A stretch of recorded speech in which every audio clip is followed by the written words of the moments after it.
Bueno, siempre es difícil ser el vocero o la cara visible de una tragedia, más cuando esa tragedia se cobra la vida de 44 personas.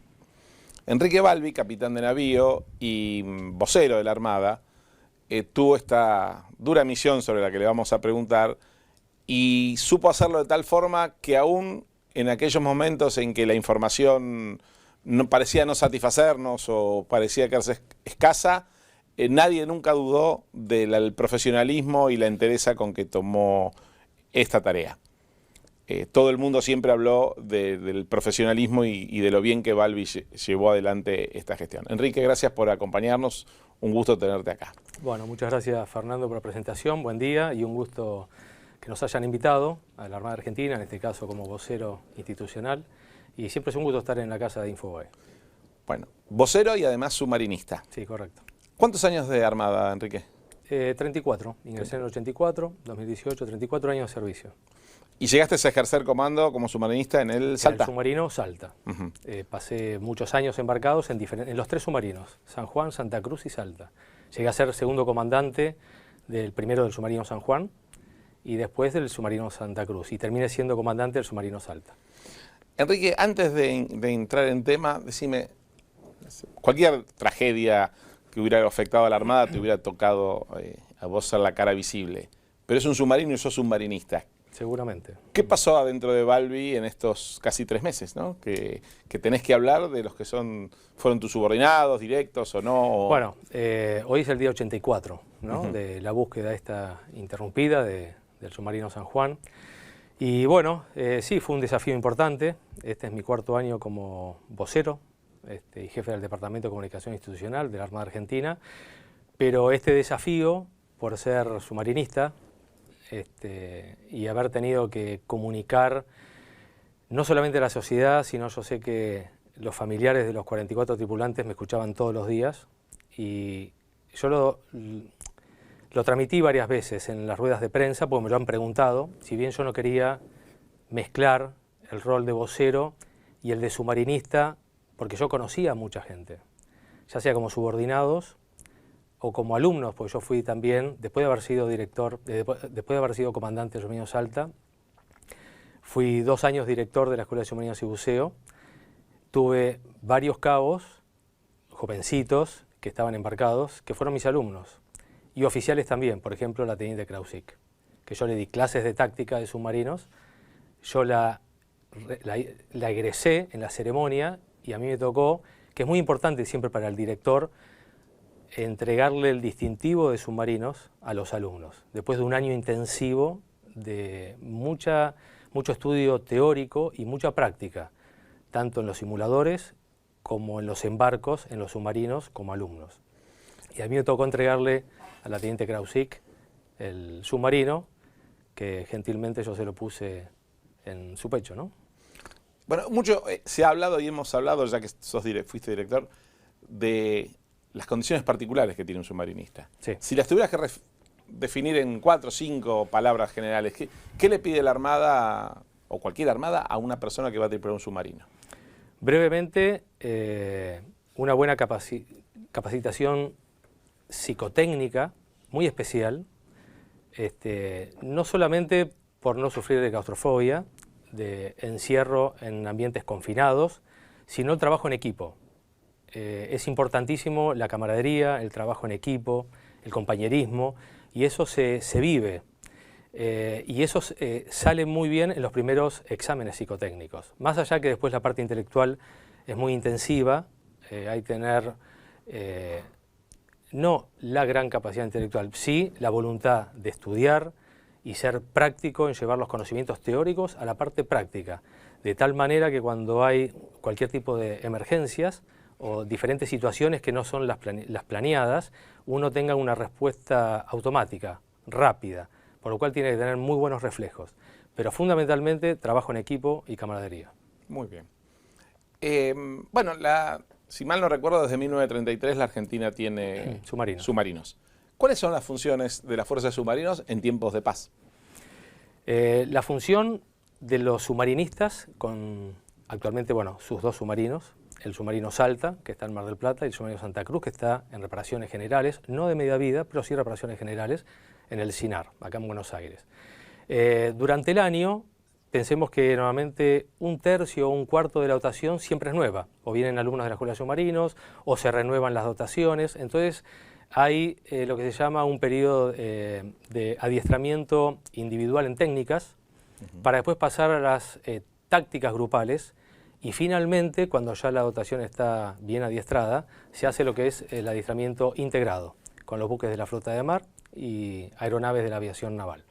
En misión de paz, la idea es que durante el año esa dotación se vaya adiestrando, siempre de menor a mayor, en cuanto a la dificultad, en todas las operaciones que puede realizar por diseño el submarino y cómo se fue adaptando a lo largo de la historia el submarino.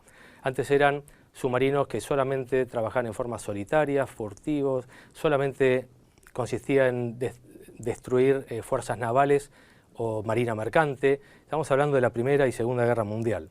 A lo largo de los años, el submarino con plataforma se fue haciendo más versátil, se la fue adaptando, y hoy por hoy pueden desde destruir fuerzas navales en un conflicto o crisis, pero también pueden adiestrarse en patrullas prolongadas en ciertas zonas focales, pueden obtener información valiéndose del anonimato, la capacidad de no ser detectado, despliegue o recuperación de fuerzas especiales, transporte de personal y equipo, si bien las dimensiones son pequeñas, pero no deja de ser una plataforma para, justamente por el anonimato, poder desplegar personal o material que sea no visible, digamos, ¿no? Es decir, hay una variedad de operaciones que hoy el submarino con plataforma ya no solamente lanza torpedos o siembra minas, en un caso de conflicto o crisis, pero se puede utilizar, por ejemplo, para el control del mar, valiéndose de su anonimato. Vigilancia marítima, exploración marítima. Control del mar implica también el famoso control de la pesca ilegal en nuestra zona económica exclusiva. El submarino, per se como plataforma, no va a ser una persecución en caliente respecto a la pesca ilegal. Sí sirve para obtener información, justamente por mantenerse indetectado. Con su periscopio de observación o de ataque, en ciertas zonas, pueden ser en cercanías de la zona económica exclusiva, dentro de nuestra zona económica exclusiva o por fuera, pero no deja de ser nuestra plataforma continental, que no tenemos que olvidar que con la extensión a 350 millas de la copla, todo lo que está en el suelo y subsuelo sigue siendo nuestro. Entonces, terceros países, si bien pueden pescar entre las 200 y 350 millas, no pueden hacer una pesca de arrastre porque todo lo que está en el suelo es nuestro. Lo mismo que la perforación o exploración de minerales. En ese contexto, y por estos días, se habló de un supuesto espionaje que el submarino estaría haciendo sobre objetivos mercantes y tal vez militares ingleses. Vos has usado la palabra avistaje y tal vez se pueda confundir avistaje, espionaje. ¿Hicimos espionaje o no hicimos espionaje? Yo creo que hay una diferencia importante. Uno no puede decir que hizo espionaje porque no deja, si estamos dentro de la zona económica exclusiva, es aguas propias, con una cierta jurisdicción. No plena soberanía, porque igual hay una libre navegabilidad, porque no deja de ser zona económica exclusiva. Pero sí todo lo que es en las aguas, suelo y subsuelo. Y eso son aguas propias. Inclusive fuera de la zona económica exclusiva son aguas internacionales, es alta mar. Más allá que lo que expliqué recientemente, que la plataforma, todo lo que está en el suelo, subsuelo es nuestro. Entonces, me parece que está mal empleada la palabra espionaje. Uno lo que hace, como lo hacen todos los submarinos o buques de las armadas del mundo, patrullan en sus zonas o en aguas de interés, o sea, adyacente a la zona económica exclusiva, para observar, conocer. Hay que conocer para después emplear y defender. No vulneramos ningún tratado, el famoso Tratado de Madrid no nos pone ninguna restricción a este respecto. No, se llama Declaración Conjunta, se firmó en 1990, se lo conoce como Tratado de Madrid, entre ambas partes, es más que nada para confianza mutua. De todas maneras, ese tratado particularmente habla de cuando, por ejemplo, la Armada Argentina, en caso que 4 o más buques de guerra de la flota de mar de la Armada Argentina va a acercarse a menos de 50 millas, debería comunicarle. ¿50 millas de dónde? De las Islas Malvinas. De las Islas Malvinas. De las Islas Malvinas. debería avisar. Pero no nos olvidemos que el mar territorial, inclusive alrededor de las Islas Malvinas, 12 millas hacia afuera, hay libre navegabilidad. Si un buque de guerra de cualquier bandera, tercer país, hasta las 12 millas puede navegar. Inclusive existe el paso inocente en las 12 millas. Pero con respecto, si es una aeronave, en vez de 50 millas son 70 millas.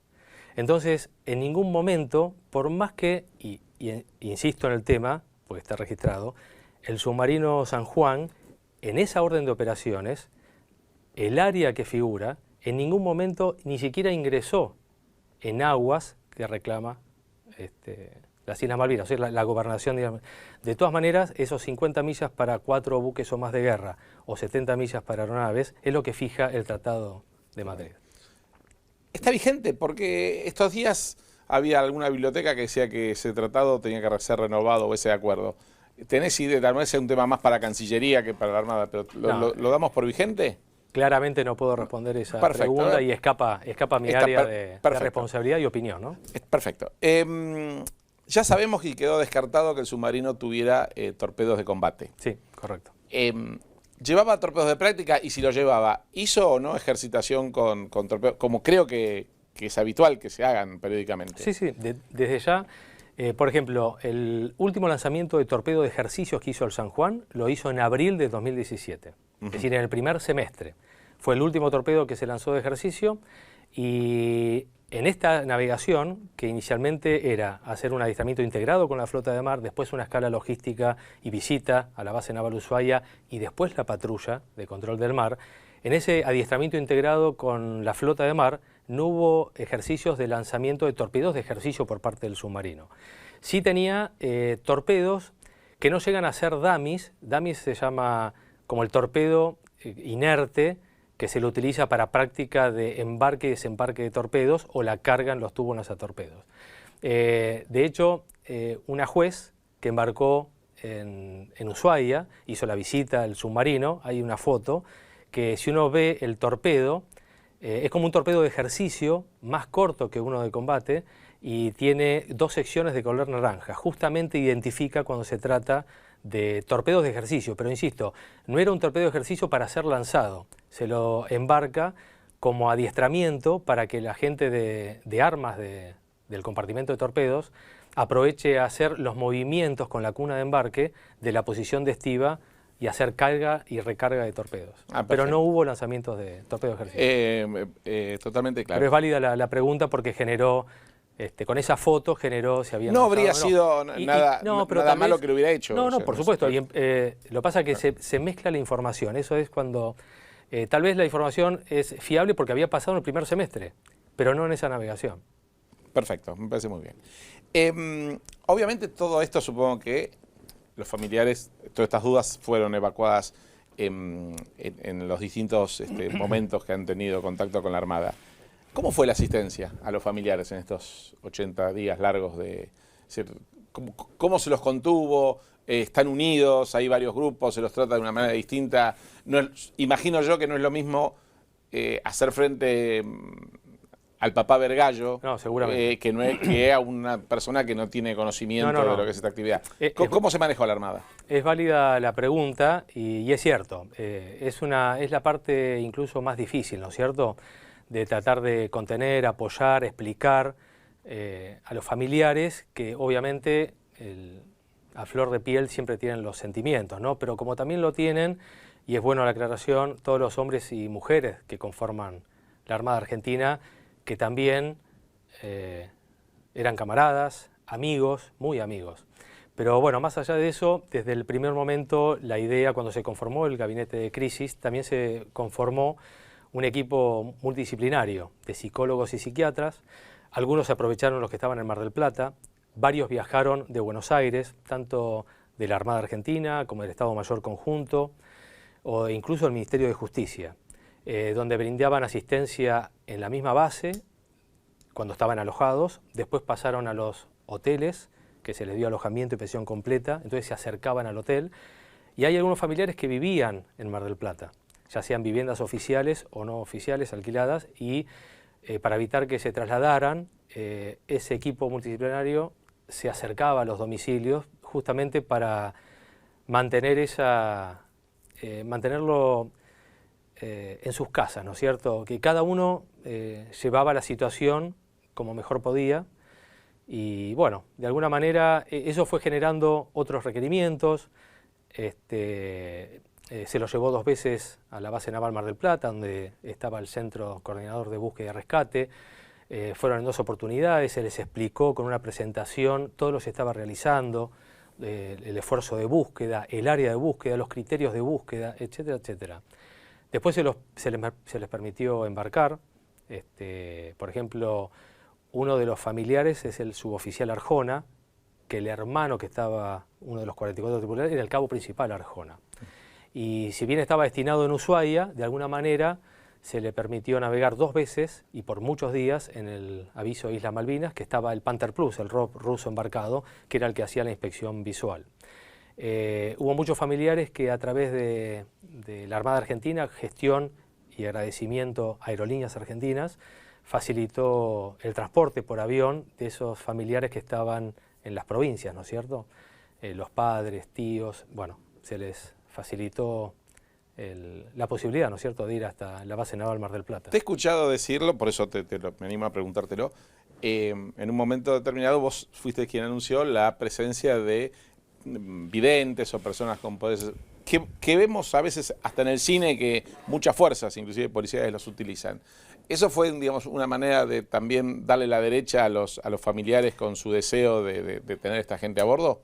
Fue una forma de contener también a los familiares. En estas situaciones particulares, uno nunca es dueño de la verdad, ¿no es cierto? Y hubo algunos familiares que fueron a los partes de Mar del Plata y bueno, fueron con personas, allegados, amigos, familiares inclusive, con capacidades extrasensoriales, donde han tenido algún tipo de visión, y bueno, llámenlo como quieran, pero en su momento con una carta náutica y teniendo en cuenta la zona de búsqueda que veníamos realizando, que se había hecho por consenso entre Estados Unidos de América, la Federación Rusa y mismo Reino Unido, de alguna manera en la última navegación, que fue de 10 días, la corbeta Robinson zarpando de la base naval Puerto Belgrano, fueron 3 familiares y un cuarto, que es un allegado con capacidades. Y bueno, de alguna manera se buscó en esa zona, lamentablemente no se encontró nada, pero bueno, es una forma también de contener, estar con los familiares, entenderlos, y tampoco somos dueños de la verdad, y bueno, uno nunca sabe, ¿no es cierto? Este portal, en una nota que casualmente me tocó llevar adelante a mí, publicó la supuesta escucha el día 15 de noviembre a las 14:18 de un suboficial que era jefe de turno, creo, de comunicaciones. Bueno, a raíz de todas estas filtraciones de documentos que andan dando vuelta, hicimos una nota sobre eso. ¿Podrías aclarar un poquito qué pasó ese día? Sí, cómo no. Ese dato surgió ya en diciembre y en algún momento se mencionó en una de las ruedas de prensa. Eso fue el mismo miércoles 15 a las 14:18, un operador en el edificio, en la parte de comunicaciones de la base naval Mar del Plata, había presumido no escuchar una comunicación radiotelefónica, pero sí en un equipo que hacen un scanning, una búsqueda automática de frecuencias, había percibido con mucha estática, mucho ruido, a las 14:18, en una frecuencia que él suponía que podía llegar a ser de transmisión del submarino hacia la costa, ¿no es cierto? En esa oportunidad nunca se llegó a activar el módem por la baja señal y mucho ruido, mucha estática. No se activó el módem, no se concretó y es una transmisión de datos, o sea, no hubo un comunicado, un despacho que salió impreso con una comunicación. No obstante, estuvo muy bien. Avisó en su momento a la estación principal de comunicaciones, que era la base naval Puerto Belgrano, porque la de Mar del Plata era secundaria, y ellos no corroboraron porque no escucharon ningún tipo de intento de comunicación en las 3 posibles frecuencias del submarino. Por supuesto, le avisó a la central de comunicaciones de la Fuerza de Submarinos, que le hace el control operativo al submarino cuando está navegando, y le informó y quedó. Es decir, no lo asentó incluso en el libro porque no se había concretado. Lo que pasa es que después a los 2 días empezó a buscarse ya abiertamente como submarino perdido, y después el caso SAR, que fue el viernes 17. Tal es así que en su próxima guardia el sábado lo asienta. Todo esto está asentado en un acta que él hizo en diciembre. Después hizo una segunda acta que fue en el mes de enero, en el cual él asienta tardíamente, pero lo asienta, y después, bueno, le avisa al jefe, y después, bueno, se le hizo una declaración, un acta, de cómo había sido este motivo, que es lo que estoy explicando ahora, por eso se puede decir abiertamente. Pero en la segunda acta, no habiendo corroborado, no habiéndose activado el módem, porque, insisto, no era radiotelefonía, sino transmisión de datos. Es decir, quedó como un hecho aislado, no corroborado, que después él dice, bueno, presumía que podía llegar a ser submarino, pero él mismo después se dio cuenta que también había un montón de buques de la flota de mar haciendo estas ejercitaciones que antes lo había hecho en forma diestrada, integrada con el submarino. Son frecuencias parecidas. Las del submarino son específicas, no hace falta decirlas, pero la de los buques o de las estaciones costeras son parecidas, muy cercanas. Entonces, como había comunicación permanente, buque-costa o costa-buque, él presumía que podía llegar al submarino, pero bueno, no se pudo comprobar ni corroborar. Enrique, hablando de ruidos. Perdón, es muy importante. Igual se buscó, cuando nos enteramos de esto, el Centro Coordinador en Puerto Belgrano desplegó una unidad a esa posición como si hubiese seguido navegando en demanda de Mar del Plata, y con ese tiempo calculado de estima desde la última posición conocida hasta las 14:18, con rumbo y velocidad uno saca una posición estimada y se mandó una unidad con sonar de casco en forma activa a buscar esa zona por las dudas para no descartar ningún tipo de indicio. Y no solamente eso, no nos olvidemos que el mismo jueves a las 14:13, cuando se declara el caso submarino perdido, a las 3 horas ya había una aeronave sobrevolando la última posición conocida, y el área de búsqueda incluía esa posible posición a las 14:18, que de hecho no encontró nada en superficie. Te decía, hablando de ruidos, también se supo que en un viaje anterior el submarino había tenido un contacto acústico con un supuesto submarino inglés. Ah, sí, correcto. ¿Y eso es así? ¿Es correcto? Bueno, es correcto que en su momento, no en esa navegación, la última navegación, en una navegación anterior había quedado registrado el informe que los sonaristas habían escuchado un rumor hidrofónico en el sonar. Era audio, ni siquiera era video, menos en forma visible, porque no tiene ventanas el submarino, lo aclaro. Sí, sí. No es el Nautilus pero lo aclaro porque es importante para la gente. Y quedó registrado que podría llegar a ser un rumor. En ese tipo de audios nunca se puede identificar la nacionalidad. Puede llegar a ser, pero era muy débil y lejano. Después hubo otro registro escrito que se comprobó que era un pesquero lejano, porque en esos lugares donde hay mucha profundidad hay lo que se llaman zonas de convergencia. La energía acústica del buque que está en superficie y el batido de sus hélices, las palas de las hélices, generan ruido, viajan en el mar como energía acústica a 1500 metros por segundo. Ahora, si hay mucha profundidad, esa energía acústica rebota en el fondo y llega hasta el sensor, hasta el sonar del submarino. Esas zonas de convergencia pueden ser de muchos kilómetros. Por eso puede ser algo rumor hidrofónico débil y lejano. Pero no se pudo corroborar, ni siquiera por otro sensor, si se trataba o no de un submarino. Sí, o de otra cosa. Difícilmente saber decir si es nuclear, y menos la nacionalidad. Perfecto. Por estos días también nos enteramos que la Federación Rusa estaría ordenando el regreso del Yantar a fin de... Ya está.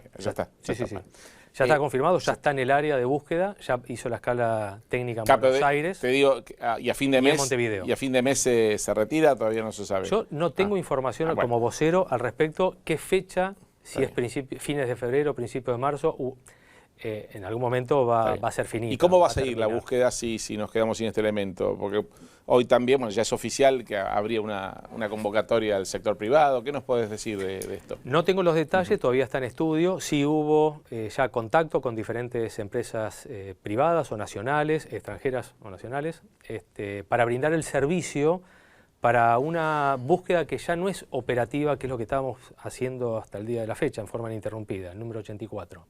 Pero sí es una búsqueda científica. Esos servicios a terceros, que pueden ser privados o nacionales, tienen que tener, más allá del presupuesto, cuando uno no tiene en la matriz de decisión el tema de los costos, pero sí el tiempo-oportunidad y el tema de la capacidad, tanto en sensores, porque cada empresa o cada empresa privada va a tener que hacer su propia búsqueda de la zona para después investigar con el equipamiento como un ROV, por ejemplo, o los AUV, que son como drones, son las siglas en inglés, son como drones sin control por cable umbilical desde la superficie. Se les carga un programa a una cierta profundidad, tienen una cierta autonomía, tienen su propia movilidad y su propio sensor. Una vez que termina el recorrido, va a flora, a la superficie, se lo recupera, se lo carga una computadora y se obtiene todo el registro. Esos son los famosos AUV que hasta el momento, con todo lo disponible, no se utilizó. Sí. Estos servicios extranjeros y nacionales que tengan este equipamiento, sería ideal justamente por el tema de la presencia de los cañones submarinos, ¿no es cierto? Entonces, insisto, son plataformas que tienen que tener sensores para barrer el fondo, después este otro tipo de sensor como el AUV, pero después tiene que tener también el famoso ROV, el equipo sumergible, controlado en forma remota desde la superficie con un umbilical, para poder inspeccionar visualmente y corroborar si es o no cada contacto que tengan, que está lleno de contactos en nuestro talud, si corresponde o no al submarino. Enrique, tal vez esta es la pregunta más difícil de responder o no, pero cualquiera de los que en algún momento han pasado por un cuestionario de este tipo se les ha hecho. ¿Te parece que vamos a encontrar el submarino? Es muy difícil ser categórico, la esperanza uno nunca la pierde, la orografía del lugar, o sea, el perfil del talud como una cordillera invertida, es muy difícil la orografía. La presencia de los cañones está haciendo muy difícil la posible detección o búsqueda del submarino, pero uno la esperanza no la pierde, ¿no es cierto? No deja de ser nuestro talud, de nuestra plataforma continental, a 430 kilómetros. Si bien no tenemos el equipamiento que se necesita para este tipo de búsqueda científica, que es lenta y va a llevar tiempo, pero bueno, para eso está en el servicio a terceros, ¿no? Para continuar la búsqueda, insisto, científica, pero ya es más lenta, hay que tener mucha paciencia, pero bueno, la esperanza nunca se pierde. Bueno, antes de agradecerte tu presencia acá, fuiste y vas a seguir siendo por un tiempo más la cara de la Armada ante la gente. ¿Qué te gustaría, como cierre, decirle a todos los argentinos que están desde hace 3 meses casi han incorporado la palabra submarino, snorkel y muchos otros términos que no se conocían? Seguramente. Bueno, es una pregunta amplia, ¿no es cierto? Y parece fácil, pero es difícil. Pero bueno, es realmente una tragedia lo que le pasó al San Juan, los 40 tripulantes, lo que están viviendo los familiares, lo que está viviendo la propia gente de la Armada, y que ya es algo, obviamente, que nacional, y trascendió las fronteras y se hizo internacional. Que no hemos, desde el primer día, no hemos aflojado en la búsqueda. Todo lo que íbamos, esto más que nada para la tranquilidad de los familiares, ¿no? Todo lo que estuvimos llenos de indicios. Al principio había una incertidumbre importante en cuanto a las comunicaciones. Después pudimos ver que ya no era un tema de comunicaciones. No se lo encontró en superficie, después tampoco en inmersión. Y todo lo que fuimos comunicando, yo me incluyo como vocero, que represento a la Armada, y en forma institucional yo comunicaba, todo lo que fuimos comunicando diariamente fue en función de la información que teníamos diariamente, sin saber que a los 7 días después teníamos esta noticia que hablaba de un evento corto, conciso, anómalo, etcétera, etcétera, consistente en una explosión, y que no hemos cesado en la búsqueda. No hemos cesado en la búsqueda. Es difícil la situación, es difícil entender, entendemos a los familiares, pero estuvimos, estamos y vamos a estar siempre cerca y conteniendo a los familiares. Enrique Balbi, capitán de navío, vocero de la Armada Argentina, muchísimas gracias. Bueno, gracias a vos, Fernando, gracias a Infobae por la invitación y por la entrevista. Muy amable. Bueno.